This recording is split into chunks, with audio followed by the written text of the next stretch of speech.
former NASA director on his deathbed confessed some very terrifying events that are about to play. The strategy that Wernher von Braun taught me was that first the Russians are going to be considered to be the enemy. In fact, when I met him in '74, they were the enemy, the identified enemy. We were told that they had killer satellites. We were told that they were coming to get us and control us, the dirty commies, that whole story. First, the Russians were the enemy against whom we're going to build space-based weapons. Let me share with you a vision of the future which offers hope.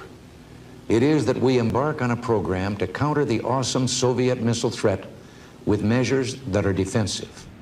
And that's what we're doing. Today I'm pleased to announce that we have officially selected an architecture for this state-of-the-art system that will deploy next-generation technologies across the land, sea, and space, including space-based sensors and interceptors.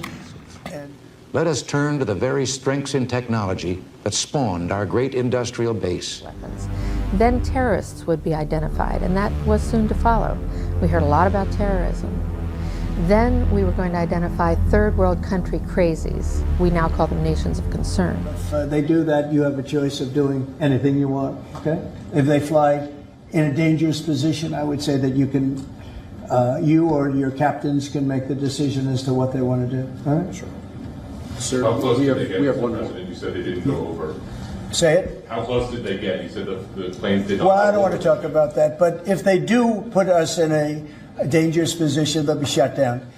What if free people could live secure in the knowledge that their security did not rest upon the threat of instant U.S. retaliation to deter a Soviet attack, that we could intercept and destroy strategic ballistic missiles before they reached our own soil or that of our allies? But including hypersonic missiles, ballistic missiles, and advanced cruise missiles, all of them will be knocked out of the air. And the next enemy was asteroids. Now at this point, he kind of chuckled the first time he said it.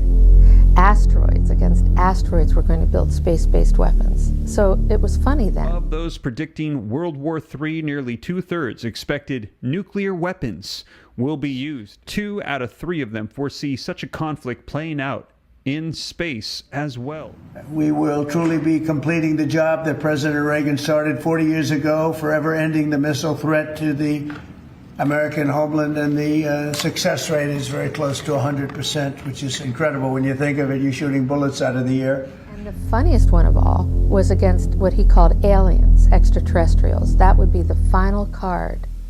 And over and over and over during the 4 years that I knew him and was giving his speeches for him, he would bring up that last card. And remember, Carol, the last card is the alien card. We're going to have to build space-based weapons against aliens. And all of it, he said, is a lie. People in New Jersey are concerned and demanding information after a wave of mysterious drone sightings. But the government has yet to give any concrete answers. One lawmaker is calling for a state of emergency. This is over my house right now. What is that? It's the million-dollar question baffling New Jersey residents looking skyward. They're just pacing back and forth, going very slow. Since last month, dozens of drones mysteriously hovering in the skies at night. Near Morris County, the FAA has now ordered 2 temporary flight restrictions prohibiting drones over this military base and Trump National Golf Club after receiving reports of unexplained activity. It was very successful, and now we have technology that's even far advanced from that. And all of it, he said, is a lie.